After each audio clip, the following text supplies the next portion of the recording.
아멘.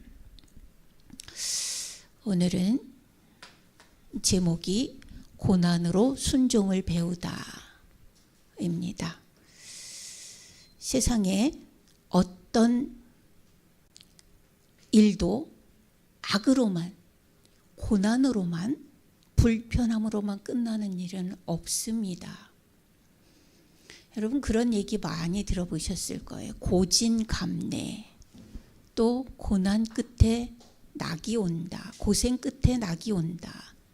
그 다음에 인간사 세옹지마다, 이런 얘기들을 많이 들으셨을 겁니다. 이 얘기들이 모두가 다 고생이 가면 달달한 그런 시간들이 온다. 고생이 끝나면 낙이 온다. 인간사 세옹지마라는 얘기를 또 잘 아시지요? 요래를 잠깐 말씀을 드리면 이렇습니다. 옛날 중국의 한 북방의 한 작은 변방에 세옹이라고 하는 노인이 살고 있었답니다. 세옹지마는 세옹지, 그랄지지요? 아주 제일 간단한 한문. 그것이 해석될 때는 누구누구의라고 소유격으로 해석이 되어집니다. 마는 뭐죠? 말마, 세옹의 말이라는 얘기인데, 그 노인이 살고 있었어요. 근데 그 노인에게는 딱 하나 말을 한 마리 기르고 있었습니다. 전 재산이죠. 그런데 그 말이 어느 날 가출을 해버렸어요. 도망가 버렸어요. 전 재산이 다 날아간 거예요. 그러니까 동네 사람들이 위로를 한 거야. 어떡하냐고, 힘내시라고. 여러 가지 얘기를 했겠죠. 우리가 어려움 당하는 사람들을 볼 때 이런저런 말로 위로가 별로 되지는 않지만 그래도 위로라고 하잖아요.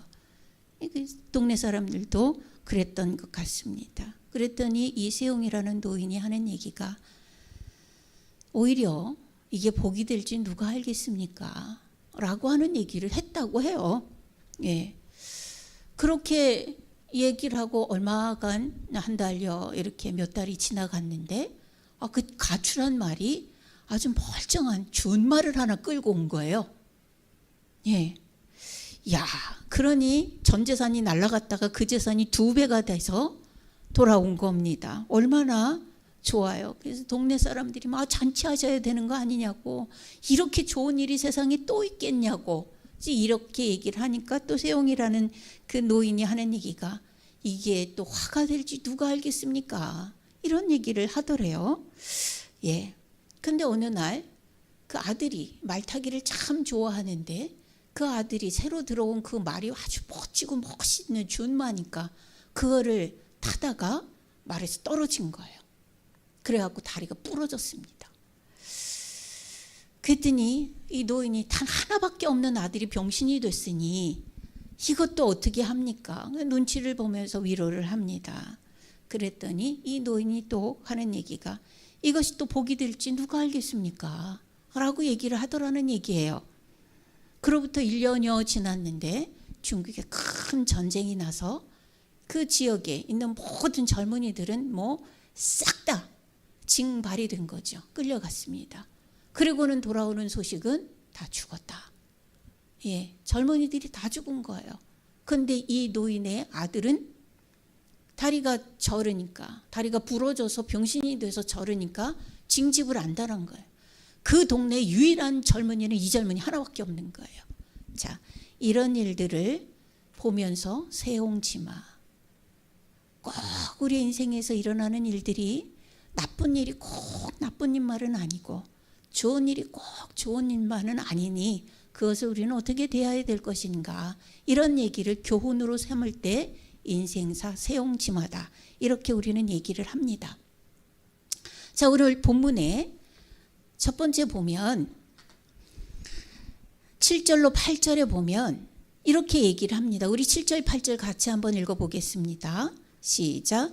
그는 육체에 계실 때에 자기를 죽음에서 능히 구원하실 이에게 심한 통곡과 눈물로 간구와 소원을 올렸고 그의 경건하심으로 말미암아 들으심을 얻었느니라. 그가 아들이시면서도 받으신 고난으로 순종함을 배워서, 이렇게 말씀합니다. 자, 이걸 보면 지금 누구를 얘기하냐면 하나님의 아들이신 대제사장이신 예수 그리스도를 얘기를 하고 있어요. 어라? 예수님도 그 엄청난 고난을 받았다고? 그런 걸 보면 세상 모든 만물은 누구든 언제든 복도 화도 올 수 있다라고 하는 거예요. 왜 나한테만 이런 일이? 아니요. 누구에게든지 다 올 수 있어요. 예. 봐요. 예수님은 하나님의 아들이시면서도 통곡할 일도, 눈물로 부르짖을 일도, 고난받을 일도 있었다라고 얘기를 하시잖아요. 심한 통곡과 눈물로 간구와 소원을 올렸다. 누가요? 예수님이. 누구에게? 하나님 아버지한테. 예. 예수님이 통곡도 하셨고 눈물 흘리실, 그래서 부르짖으면서 하나님 앞에 막 애원하는 그런 고난받을 일도 충분히 있었다. 그러니 죄인된 우리들일까 보냐. 예. 하물며 사람들이 어찌 피해갈 수 있겠어요? 어찌 피해갈 수 있겠어요? 여러분 기억하시는지 모르겠어요. 전에 노무현 대통령이 대통령 되었을 때 그가 얼마 지나지 않아서 이런 얘기를 해서 아주 나라가 발칵 뒤집혔던 일이 있었습니다. 무슨 얘기냐면 대통령 못 해먹겠다. 그 지나간 대통령들은 그런 얘기 한 적이 없어요. 근데 대통령 못 해먹겠다. 그런 얘기를 했습니다. 세상에 대통령이 어떤 자리인데 못 해먹겠다고 그래요. 우리는 대통령 자리 주면 할 수 있을까요? 깜냥이 안 돼서는 못하겠지만은, 그러나 그 자리에서 대통령 못 해먹겠다? 이건 조금 그렇습니다. 그만큼 어떤 큰 어려움이 있었다라고 볼 수가 있겠죠. 지금의 정치 풍토를 보면 이해가 갈 만도 합니다. 왜냐하면 그 당시 보세요. 자, 그때까지 노무현 대통령이 대통령 되기 전까지는 누가 대통령이었나 한번 생각해 보자고요. 저는 태어나니까 박정희 대통령이 대통령이더라고요. 근데 그분은 정말 우리나라에 이 경제적인 초석을 놓은 분이에요. 뭐 유신 군부 뭐 이렇게 해갖고 막 억압을 했다 그러는데, 일단은 거지 나라에서 잘 살 수 있는 그 나라가 될 수 있도록 기반을 놓은 거는 그건 부인할 수 없는 일이에요. 제 고등학교 2학년 때 박정희 대통령이 서거를 했는데요. 예. 그때까지는 그냥 대통령이면 그냥 박정희 대통령만 하는 건 줄 알았던 거죠, 우리는. 근데 대통령이 사고로 서거를 하고, 그 다음에 이제 그 대통령 시절에 국민의 지도자로 있던 사람들이 순차적으로 이렇게 대통령을 했습니다. 뭐 김대중 대통령, 김영삼 대통령, 이런 사람들은 다 국민들이 저 사람은 우리의 지도자, 저 사람은 따를 만한 그런 지도자, 이렇게 했었어요. 그런데 그 사람들이 다 대통령하고 내려왔잖아요. 그 다음에 대통령이 된 게 바로 된 게 노무현 대통령이에요. 근데 그 사람은 그런 만한, 자기는 지도력이 있었는지 모르겠는데 사람들의 그 호응을 얻을 만한 그런 시간이 없었어요.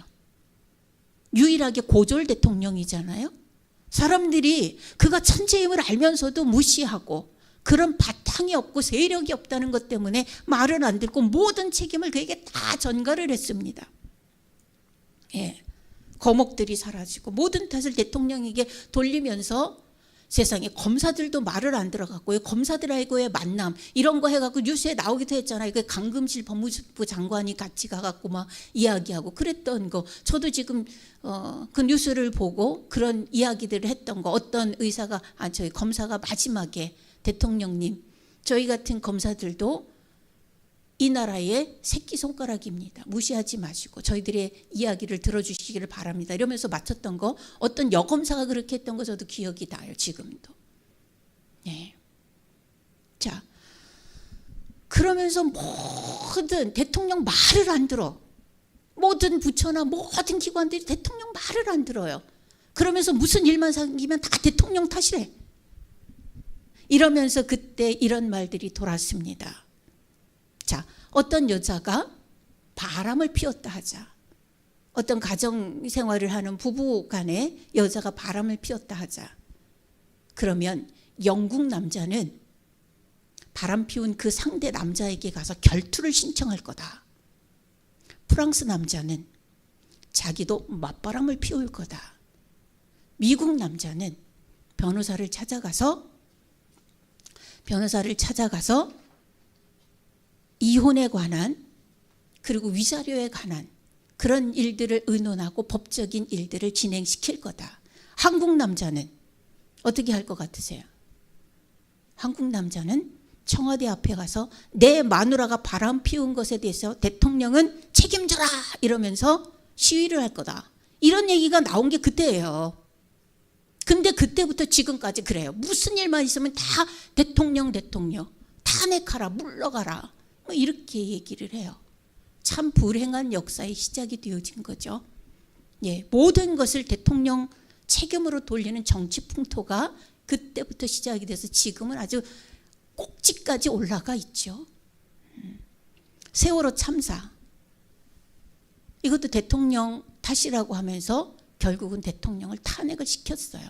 여러분 정확하게 말해서 세월호 참사 그것은요 아이들이 너무 많이 죽어서 안타까워서 그렇지 그건 교통사고예요. 대형 교통사고입니다. 그 이상 그 이하도 아니에요. 그걸 가지고 정치적으로 해먹은 거예요.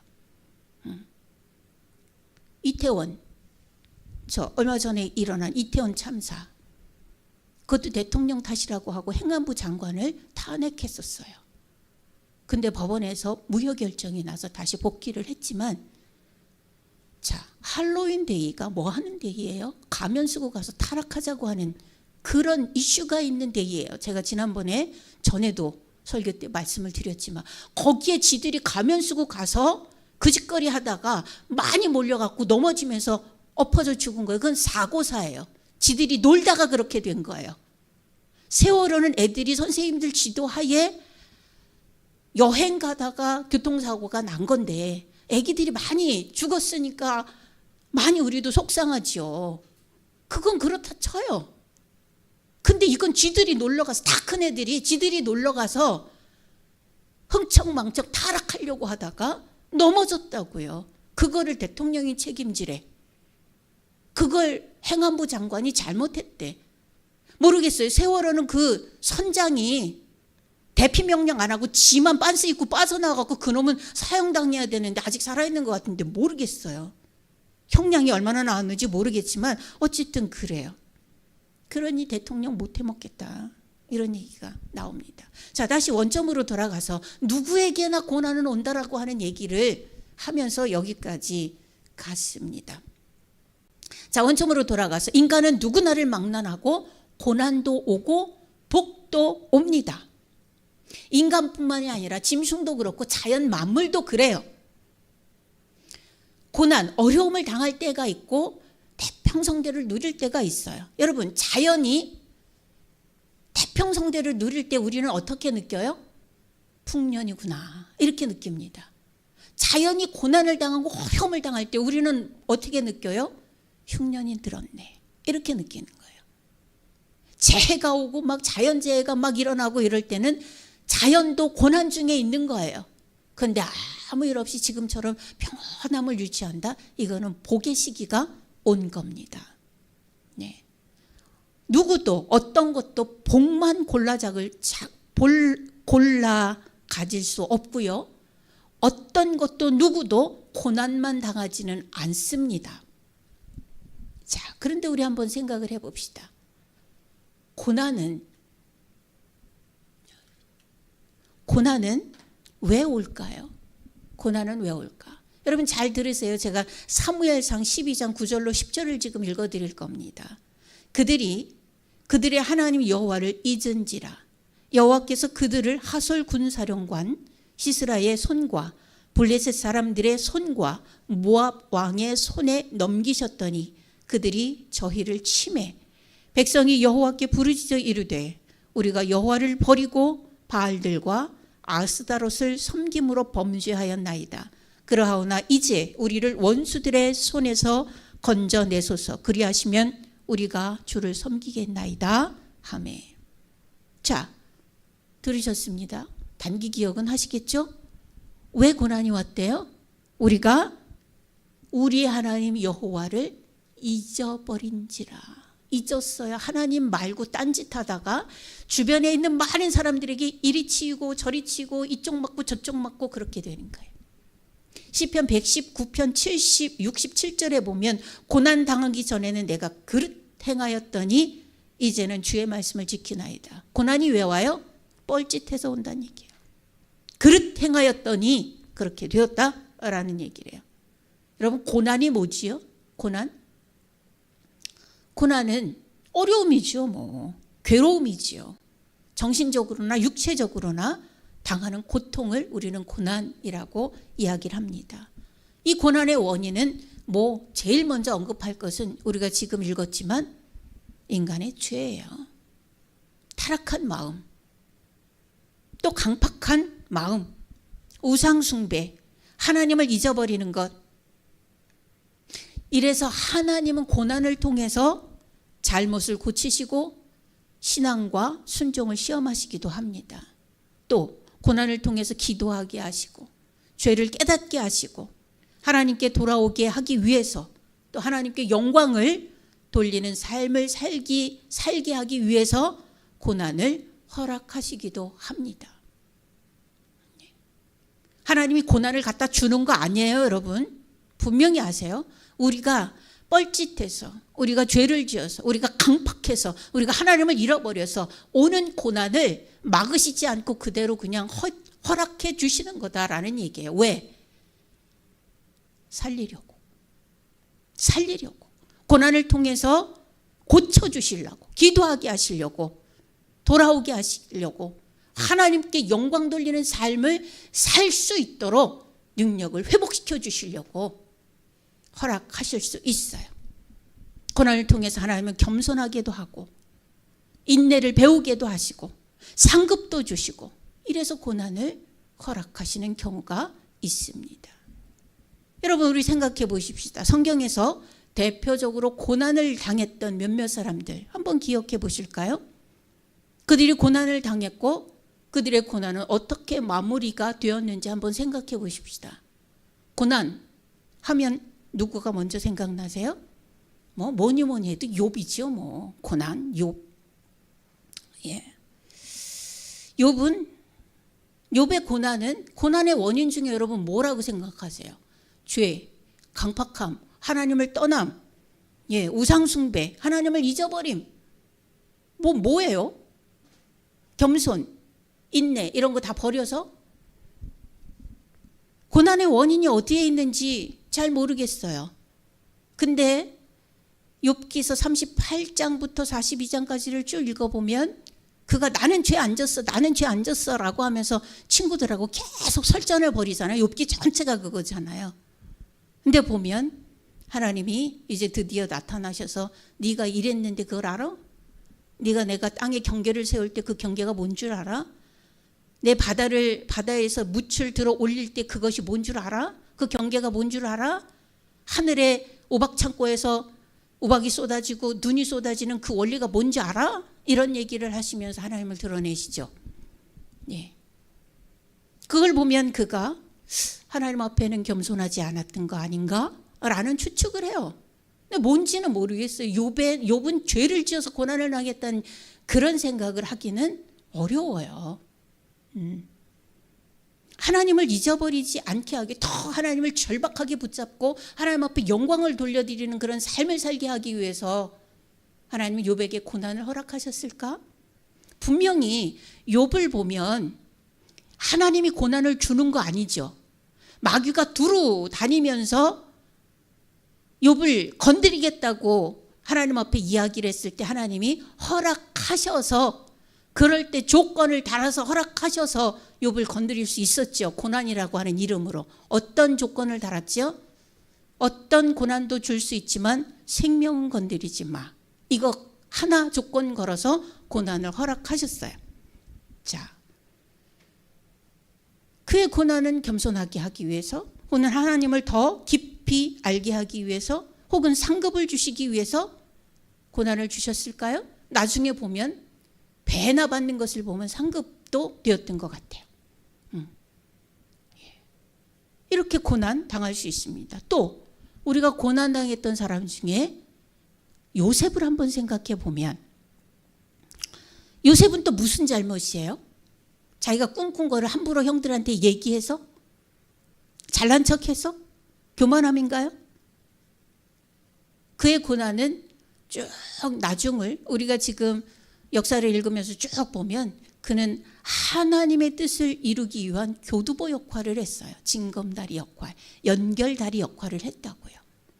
예, 그 고난 엄청났어요. 요셉도 세상에 죽어라 그러고 웅덩이에다 던져놓고 가지요. 노예상들이 건져갖고 팔아요. 그냥 노예를 그냥 팔지 않아요. 당시는 고대였기 때문에 노예를 어떻게 팔아요? 빨개 벗겨갖고 팔아요. 그 수치를 한번 생각해 보세요. 감히 상상이나 할 수 있는 수치인가? 예, 만져보고 이빨도 이렇게 해보고 뭐 팔도 만져봤을 거고, 빨개 벗은 상태에서 그렇게 시장에서 물건처럼 팔렸다고요. 우리가 물건 살 때 그냥 아무거나 이렇게 덥석 집어오지 않잖아요. 이렇게 보고 저렇게 보고 뒤집어 보고 앞으로 보고 뒤로 보고 뭐 이렇게 하고서는 그중에 제일 좋다고 생각하는 걸 골라오는데, 노예상들도 그랬다고요. 노예 사는 사람들도 그랬다고요. 근데 노예로 팔려온 그 집에서 어떤 일까지 당하여 수치스러운 그 누명을 쓰잖아요. 누명이 제일 억울한 것 같아요. 나는 아닌데 그렇게 임명받는 거잖아요. 그리고 거기에서 사람에게, 감옥에 갇혀서 사람에게 아예 잊혀져 버려요. 이런 고난을 그의 젊은 시절을 다 그렇게 보냈어요. 그게 간단하지 않아요, 인생이. 그런데 그의 고난의 끝은 어땠어요? 그 나라의 총리가 됐어요. 모든 정책을 관장하고 만들어내는 가장 지혜로운 총리가 됐어요. 그리고 그 고난의 끝은 가족의 구원과 공동체의 구원이었어요. 고난은 고난으로만 끝나지 않아요. 하나만 더 생각을 해보죠. 예수님의 고난은요, 어땠어요? 예수님은요, 고난 당하셨어요. 아까도 우리가 읽었지만 고통스러워서 부르짖기도 하시고 눈물로 기도도 하시고 하나님 앞에 절박하게도 기도하시고 이랬던 예수님의 고난. 예수님이 도대체 누구예요? 하나님의 아들이에요. 예수님이 누구예요? 창조주예요. 그런데 이 예수님이요, 당한 고난은 상상을 초월해요. 육신을 입고 있을 때 예수님이 자기 스스로 그렇게 얘기했어요. 나는 머리 둘 곳도 없다. 예. 머리 둘 곳 없는 게 얼마나 절박한 삶인지 참 아시지요. 하루 종일 일하고 편히 몸을 누일 잠자리가 없어요. 그 고단함은 진짜 어려운 겁니다. 어려운 거예요. 예. 예수님은요, 비난과 반대, 죽음의 위협 항상 달고 다녔습니다. 너 죽여버릴 거야. 근데 사람들이 그냥 말로만 죽이려고 한 게 아니라 진짜 죽였잖아요. 진짜로 죽였잖아요. 왜? 왜 그랬을까요? 왜 이런 고난을 당했어요? 죽어야 하니까. 결론은 후에 얘기를 하겠습니다. 하나님의 말씀인 성경은 이 고난을 당할 때 성도들에게 어떻게 하라고 얘기를 하는가 하면, 바울은 디모데에게 이런 얘기를 했어요. 너는 모든 일에 신중하여 고난을 받으며 전도자의 일을 하며 네 직무를 다하라. 뭐예요? 고난 받으면서도 그냥 널브러져 있지 말고 할 일 해라. 아니에요. 내 직무를 다하라. 뭐예요? 힘들지만 인내하면서 네가 해야 할 일들을 다 해라. 동요되지 않아야 된다. 아무도 여러 환난 중에 흔들리지 않게 해라. 예. 고난 중에 있지만 흔들리지 말아라. 잘 참고 흔들리지 말고, 그리고 하나님은 이 고난으로부터 우리를 구원하신다고 약속하셨으니까 믿고, 분명히 아까 엄화정 집사님 기도하실 때 로마서 8장을 읽고 기도를 하셨는데, 역시 그 8장에 가보면요, 하나님은 우리를 어떤 고난에서도 어떤 상황에서도 끊을 수 없다고 그렇게 말씀하셔요. 환난이나 기근이나 적신이나 위암이나 칼이랴, 이런 어떤 것도 예수 그리스도 안에 있는 그 사랑에서 우리를 끊을 수 없느니라, 이렇게 얘기를 했어요. 그러니 우리가 고난 당하는 것은 잠깐임을 기억해야 돼요.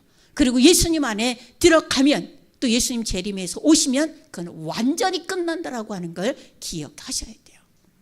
우리가 예수님을 못 붙잡고 예수님께 들어가지 않으면 그 고상은 질질질질 이끌려가지만, 그 고난은 계속해서 이어져 가지만, 우리가 딱 결단하고 그런 중에도 나의 직무를 감당하고 그런 중에도 내가 동요하지 않고 주님을 확실하게 붙잡는다고 하면 그 고난은 끝입니다.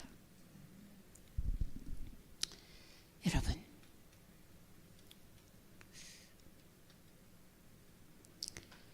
8절로 우리 10절 한번 읽어보십시다. 8절로 10절 같이 읽어요. 시작. 그가 아들이시면서도 받으신 고난으로 순종함을 배워서 온전하게 되셨은즉 자기에게 순종하는 모든 자에게 영원한 구원의 근원이 되시고 하나님께 멜기세덱의 반차를 따른 대제사장이라 칭함을 받으셨느니라. 아멘. 여러분, 하나님은 우리에게 고난을 허락하실 때 너 죽어라, 그러고 죽으라고 허락하시는 것이 절대 아닙니다. 8절에 보면 고난으로 순종을 배워라. 지긋지긋하게 하나님이 하라고 하는 거는 정말 안 하면서 그렇게 그걸 신앙생활이라고 하면 안 돼요. 그럼 안 돼요. 고난이 오면 더 깊이 말씀으로 들어가고 더 깊이 기도하고 더 철저하게 성도로서의 삶을 살아내는 것, 그것이 지름길입니다. 고난으로 순종을 배워라.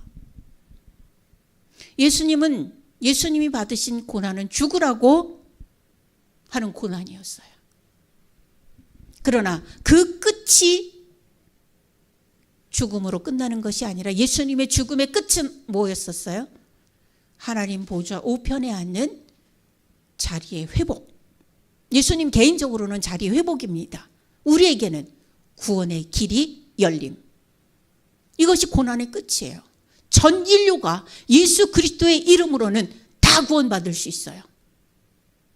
사형수일지라도, 정말 악질적인 사람일지라도, 정말 마음이 강팍할지라도 예수님 만나면 이렇게 살지 않아. 그렇게 살 수 없어요. 그렇게 살고 싶지 않아져요. 예수님 만나면 그렇게 돼요. 자기가 여전히 그렇게 죄 가운데 있고 여전히 그렇게 질질거리는 인생을 산다라고 하면 우리는 하나님 앞에 목숨 걸고 얘기를 해야 돼요. 뭐라고? 여기에서 벗어나게 해주세요가 아니라 하나님 나 좀 만나요 라고 얘기를 해야 돼요. 하나님 나 좀 만나요. 예수님 나 좀 만나주세요. 너희는 만날 만할 때에 부르짖으라 그랬잖아요, 시편 기자가. 주님 나를 만나주세요. 예수님 만나면 끝나거든요. 이렇게 안 살 수 있거든요. 이렇게 사는 나의 이 생애 라이프 스타일이 바뀌어질 수 있거든요. 그러니까 예수님 나 좀 만나요. 나랑 얘기 좀 해요. 얘기해야 돼요. 고난은 죽으라는 것이 아니에요. 예수님은 고난으로 죽었어요. 근데 끝이 그게 아니었잖아요. 하나님 영광 보좌 우편에 앉으심. 그리고 우리에게는 구원의 길을 열으심. 이게 고난의 끝이에요. 우리는 고난당할 때 그냥 가만히 있으면 안 됩니다. 그것을 통해 하나님이 무엇을 하실 것인가에 대해서 감각이 열려야 돼요. 감각이 열려야 돼요. 고난으로 우리는 순종을 배우는 거예요. 순종을 통해서 하나님과 동행하는 거예요. 하나님의 역사를 내가 이루어가는 거예요. 고난으로는 그것을 배워가는 겁니다. 고난 어렵습니다. 견뎌내기 죽을 만큼 힘들 겁니다. 그런데 이 말씀은 꼭 기억하셨으면 좋겠습니다. 히브리서 2장 18절입니다. 히브리서 2장 18절 같이 세 번만 같이 읽겠습니다. 히브리서 2장 18절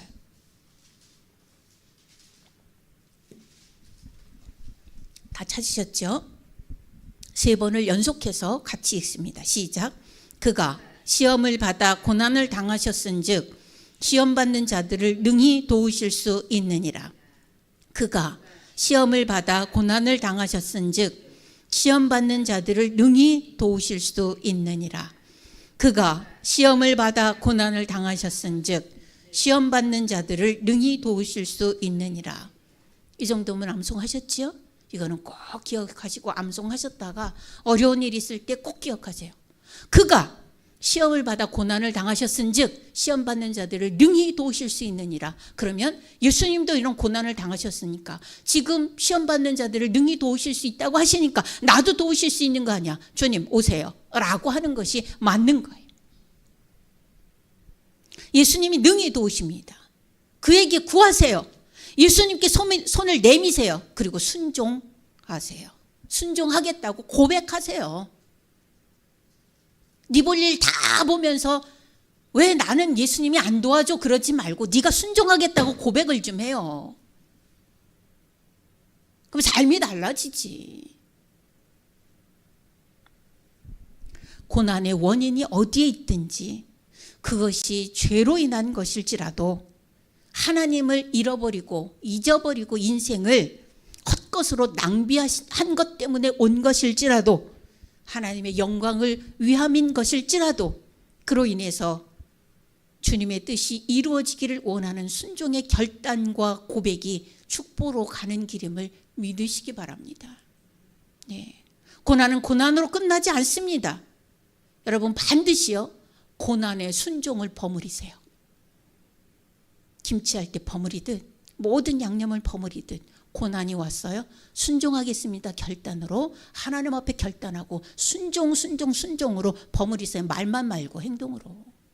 그렇게 하면 축복과 영광이 열매로 맺어집니다. 고난은 고난이 끝이 아니에요. 축복과 회복이 끝입니다. 여러분 우리가 다 코로나 걸렸었어요. 되게 많이 아팠죠. 예, 목은 찢어져라 아프고 열은 펄펄 나고 온 몸은 뼈 마디마다 다 빠져나오는 것처럼 아프고 저는 척추까지 다 드러나는 것 같더라고요. 진짜 많이 아팠어요. 그런데 그 우리가 고난으로 비유를 한다면 끝이 뭐예요? 그런 병균이 내 몸에 들어와도 끝이 좋잖아요. 어떻게? 면역력을 가지게 되잖아요. 얼마 간이지만 면역력을 가지게 되잖아요. 병균도 들어오면 우리 안에 면역을 생기게 하는데 하나님이 허락하신 고난이 멸망으로 끝난다? 그건 하나님 나라에는 없는 법입니다. 없는 법이니 어려움이 있습니까? 하나님 제가 하나님의 뜻대로 사는 그 삶을 살겠습니다. 내가 온전한 성도로 세워지겠습니다. 하나님 제가 순종합니다. 순종으로 결단하고 그것을 고난에 버무려 버리면 그것은 분명히 빛난 보석이 될 겁니다. 고난 중에 있는 성도님들 순종으로 주님의 기대를 채우십시오. 분명히 성경은 말합니다. 순종은 제사보다 낫다. 이렇게 말씀합니다. 이 말씀이 이루어지는 삶의 현장이 여러분의 삶의 터가 되어지기를 주님의 이름으로 축원합니다. 기도하겠습니다. 살아계신 아버지 하나님, 원망하고 징징거리고 탓하는 그런 우리의 인생의 습관들을 십자가에 못 박아버리게 했습니다. 아버지 하나님, 그런 삶의 모습들이 우리에게서 유지되어지는 것은 우리가 가지고 있는 죄의 완고함 때문입니다.